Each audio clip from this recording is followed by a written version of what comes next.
안녕하세요. 아트 플랫폼의 이혜경입니다.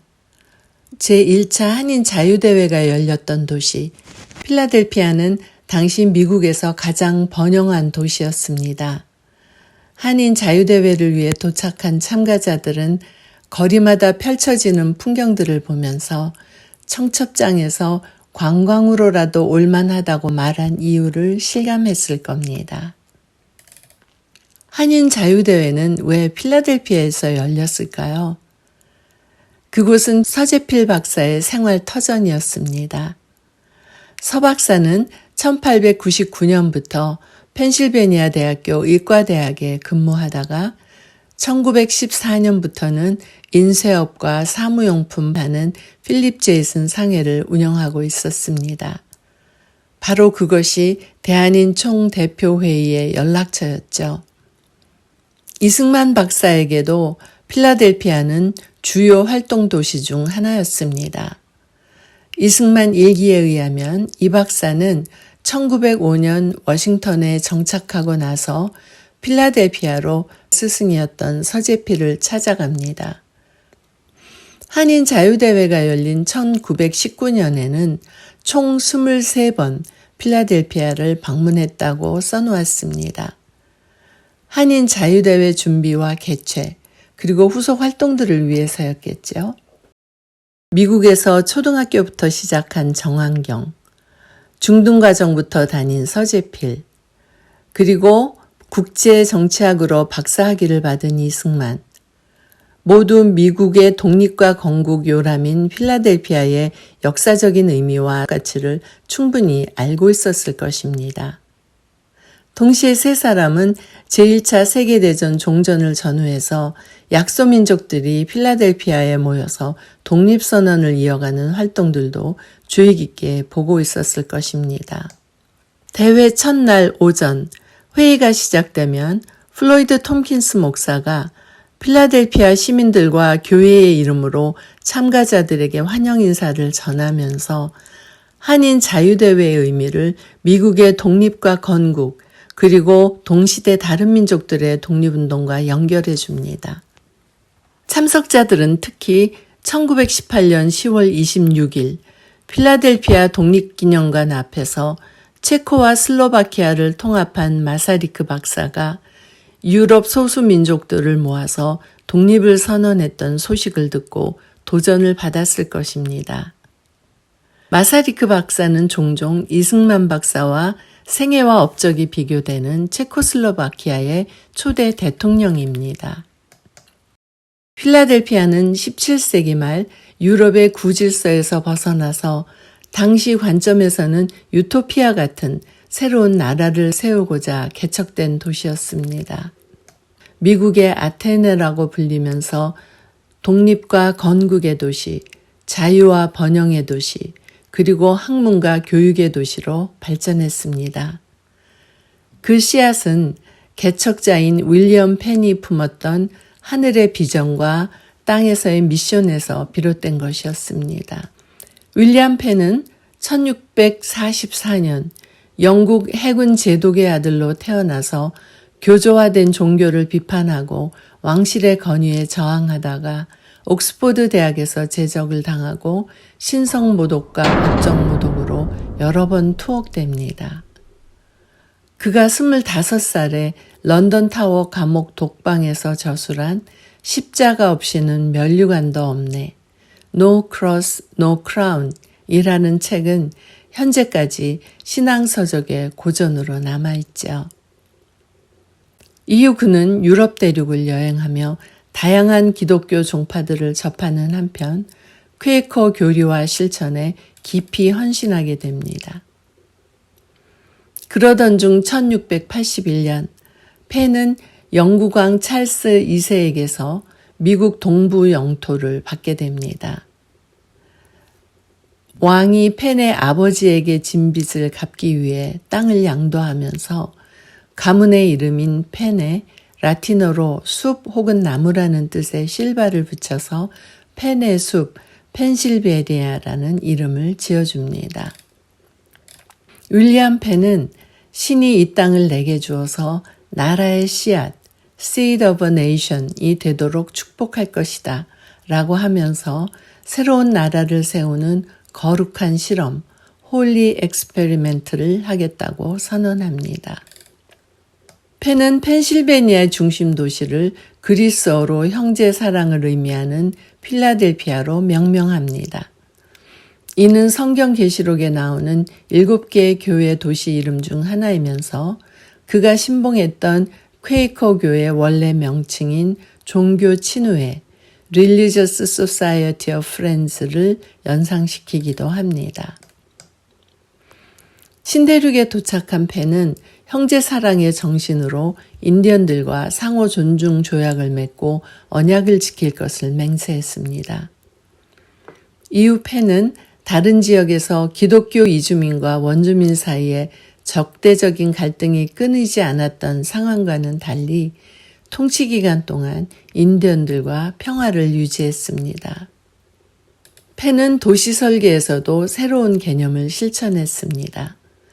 오랜 세월 자연 발생적으로 무질서하게 생겨난 유럽의 도시들과 다르게 넓은 도로를 격자 모양으로 배치해서 화재의 위험에 대비했고 공원들을 조성했습니다. 그리고 길 이름에 나무 이름과 숫자를 붙여서 민주적이고 체계적인 도시로 설계했습니다.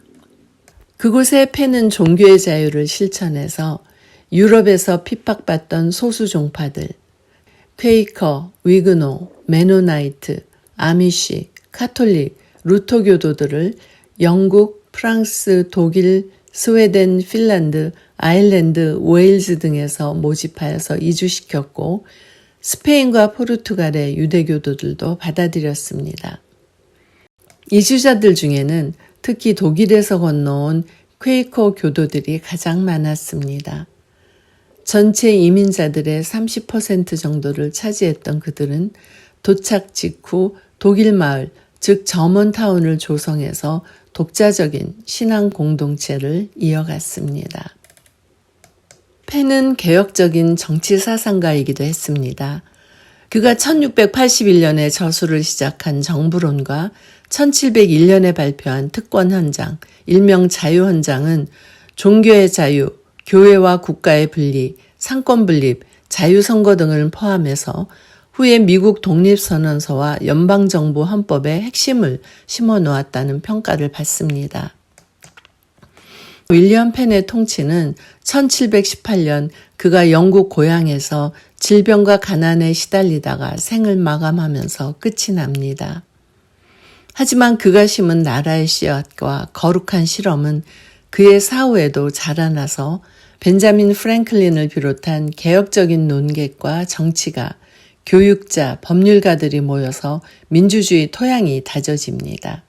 그래서 필라델피아는 1776년 영국으로부터의 독립선언, 1787년 연방정부 헌법의 선포에 이어서 미 합중국 최초의 수도로 지명됩니다. 천부인권과 만인평등설에 기초한 독립선언서와 건국헌법이 선포되는 동안 당시 미국 사회의 가장 큰 문제였던 노예제도 폐지도 거론되기 시작합니다. 그 문제를 처음 제기한 것은 1688년 퀘이커 교도들이었습니다. 그들은 무엇이든지 남에게 대접받고자 하는 대로 남을 대접하라 라는 성경의 황금률에 근거해서 노예제도 폐지를 지속적으로 시도합니다. 그리고 1780년 3월 1일 펜실베니아 주의회는 점진적인 노예제도 폐지 법령을 통과해서 인류 역사에서 최초로 민주적 절차에 의해 노예 소유와 판매를 폐지하는 기록을 남깁니다. 한편 필라델피아에서는 1800년대 초부터 남부의 흑인 노예들이 북미나 캐나다의 자유지역으로 탈출하는 것을 돕는 언더그라운드 레일로드가 시작됩니다. 언더그라운드라는 것은 지하라는 비밀 조직 때문이고 레일로드라고 하는 것은 자유를 향한 탈출 여정을 기차 여행에 비유했기 때문입니다. 그들은 탈출자의 은신처를 기차역, 도주 안내자를 기차역장, 돈이나 물품 후원자들을 주주, 도망자를 화물, 비밀통로 개척자들을 기관사라는 은어를 사용하며 점조직으로 노예 탈출을 도왔습니다. 그리고 1865년 남북전쟁을 끝으로 미국 전역에서 노예 해방이 공식적으로 이루어집니다. 자, 다시 1919년 4월 14일 한인 자유대회 첫날 아침으로 돌아갈까요? 톰킨스 목사가 환영 인사를 마친 후 참석자들은 서재필 박사의 제안으로 모두 일어나서 아메리카를 제창합니다.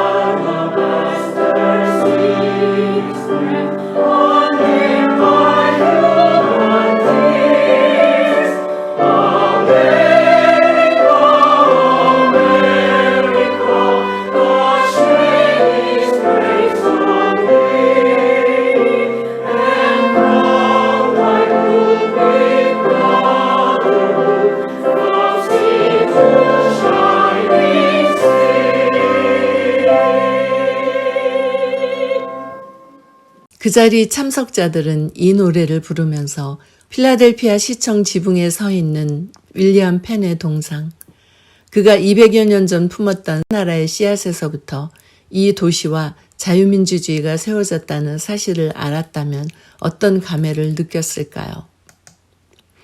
4월 16일 오후 5시 3일간의 대회를 마친 참가자들은 삶의 터전으로 돌아갑니다. 필라델피아라는 도시는 뒤로 하고 떠나지만 대회를 통해서 불씨처럼 나눠 가진 나라의 씨앗은 각자 소중히 가슴에 지니고 가지 않았을까요? 1945년 해방과 함께 대한민국도 독립과 건국의 시대를 맞이합니다. 그리고 한인 자유대회에서 선언했던 자유민주주의 국가로 성장하지요. 필라델피아 역사를 준비하던 중 저는 19세기 그곳에서 있었던 흑인 노예 탈출과 21세기 탈북민 상황을 겹쳐보면서 커다란 비애를 느꼈습니다. 1919년 필라델피아 한인 자유대회에서 새 나라를 꿈꿀 때에는 미처 예상하지 못했던 대한민국의 미래. 이 시대의 결과론적인 관점에서 보면 필라델피아라는 도시가 우리에게 시사하는 예언적 섭리가 하나 더 있다는 생각이 듭니다. 이승만 대통령이 1953년 7월 27일 휴전 협정이 조인될 때 북한 동포에게 다음과 같이 말씀하신 지 어느새 70년이 되었습니다. 동포여, 희망을 버리지 마시오. 우리는 여러분을 잊지 않을 것이며 모른 채 하지도 않을 것입니다. 한국 민족의 기본 목표, 즉 북쪽에 있는 우리 강토와 동포를 다시 찾고 구해내자는 목표는 계속 남아있으며 결국 성취되고야 말 것입니다. 건국기념일 75주년과 한국전쟁 휴전 70주년을 앞둔 2023년 7월의 대한민국. 그분들이 품었던 나라의 씨앗이 마침내 한반도 전역에 그리고 한민족 전체에 진정한 자유의 나라로 피어날 그날이 어서 오기를 소망합니다. 감사합니다.